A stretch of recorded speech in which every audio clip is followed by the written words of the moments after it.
मैं हूं राहुल चौधरी, आप देख रहे हैं खबरनामा टीवी। खबरनामा टीवी ने करप्शन के खिलाफ डंडा उठा लिया। वजीर आजम इमरान खान का करप्शन के खिलाफ जहाज कब रंग लाएगा?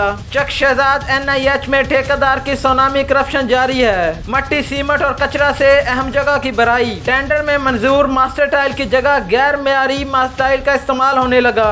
सीलिंग शटरिंग नाकस, लोहे और लकड़ी की चोरी भी जारी। सिक्योरिटी की मिली भगत से ठेकेदार लाखों रुपए समेटने लगा। खबरनामा का shuttering operation, reporter Rahul Chaudhary को जान से मार देने की धमकियां। ठेकेदार जिशान लोधी कई मजदूरों का नादिहिंदा है। माजी में किए गए लोधी के गैर मेयारी कामों की पड़ताल की जाए। अदारे के करप्ट अफसरान ने वजीर आजम इमरान खान का करप्शन फ्री विजन हवा में उड़ा दिया। देखते हैं कौम का पैसा कौन बचाएगा, लूट मार कौन रोकेगा, करप्शन मजबूत है या वजीर आजम इमरान खान का विजन।